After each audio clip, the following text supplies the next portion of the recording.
Today, I will be showing you guys the best tips to improving your Minecraft builds. By the end of this video, your builds will go from this to this. Enjoy the video. Hello everybody, I'm here to show you the best tips to improve your builds. So, here we go, we're gonna start. Alright, up here, we have a bad house. This is the number 0, just a basic, this is what I plan to not make. I want to turn your guys' builds from something like this to something that is just amazing. Now that my inventory is cleared, what we're going to start out with is the pallet and materials. So here is where you decide what kind of materials you're going to make your house out of. You can have just your normal woods, you can switch it up to different wood, you can have moving up from lighter to darker, which is a always wonderful palette. Here you can just go something completely different. You can just have a bunch of other stuff as long as it fits together. You can't have something that doesn't flow together. That is not going to make a good house. So yeah, this is the palette and the material.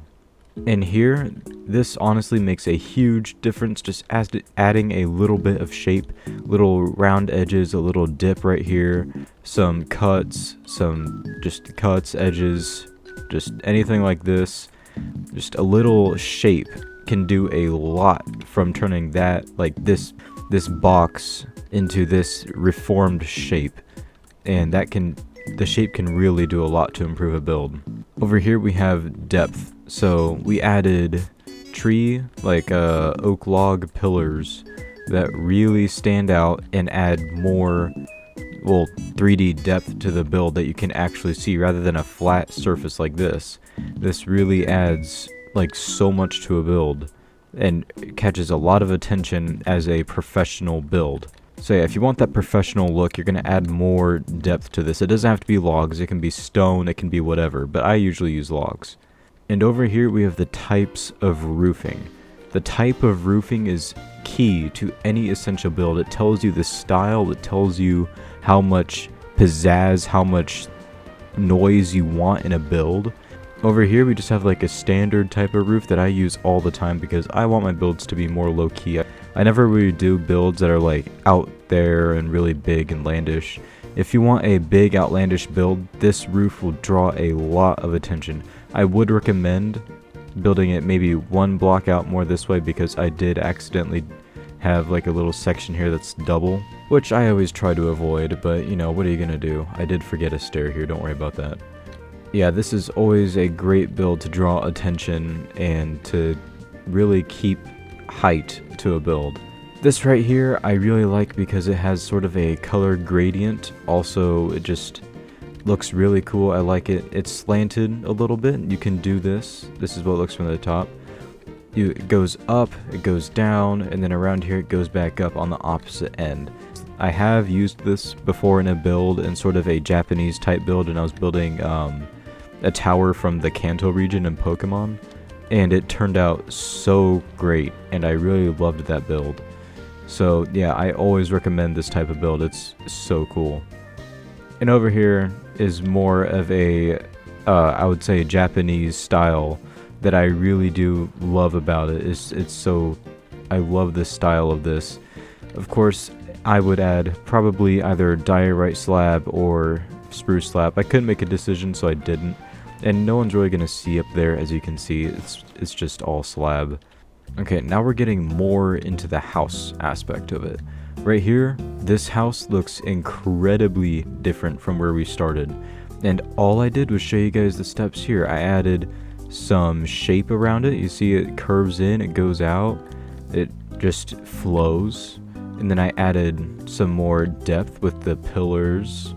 And then I also did a little bit of a gradient from wood to cobblestone, just a little bit darker. And then the roof style, I did my normal plain roof style that just looks always good. And then I used these 3, also trapdoors, I forgot those, but these 3 to add fences and little archways and archways on the side up here and the little crevices. Just minor details that make such a huge difference for builds. This is honestly a beautiful style. And could he have done more? Yes, and that's where we're getting to here. So over here I switched up the style a little bit from my, plains biome to my spruce biome. And here is just extras. And all I added to this build was a chimney. Same exact style as this, just different. Different roofing, different chimney. I feel like I just wanted to show off the different types of roofs you can do. There are infinite types of roofing that you can do. You can also add small details like this little window here, this little archway, just the fence posts around it like before, and then of course this chimney, which really makes it look like a little cozy cabin in a snowy tundra.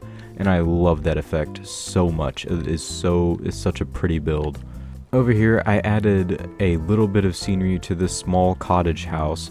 I used one of my roofing types for this, and I think it looks great.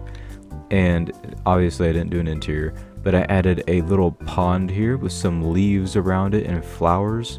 And if you really want, this can add a little more homey type style, like a cottage. This can also add more professionalism in a build, which all these builds progressively add more professionalism, which is I'm trying to teach you guys how to be more professional with your builds. And over here we just have types of windows. I generally stick to just any window that feels right, but here we just have panes, fences, and trap doors. I usually stick to these three. Obviously there are other options, but I'm just showing you guys the three basic ones. And then if you want different designs, you can make them any kind you want. This I did sort of just like a glass pane thing. I just set a bunch of stone, broke a bunch of stone, and then boom, here's a cool window that works in any house of that size. And you can of course have like beams going across here, but yeah, that is just how windows are. After showing you guys these amazing builds, I'm going to now build a starter house that uses all of these elements and all of these tips in the video, just to show you I practice what I preach, and also to show you how much they really improve your build style in any starter house. So let's get into it. Alright everyone, I just finished making this very good starter house, and in my opinion it looks semi-professional. I'm not claiming to be a building expert or a building genius here, but I pride myself in building, and I want to make this video to help you guys out. So yeah, this is my spruce style house, and it has a chimney and grass and a pond over here, and I just like how it looks. Well, anyway, thank you guys for watching this video. If you liked it, please do like and subscribe. I hope I taught you guys how to build professional looking houses in your own survival, creative, whatever world.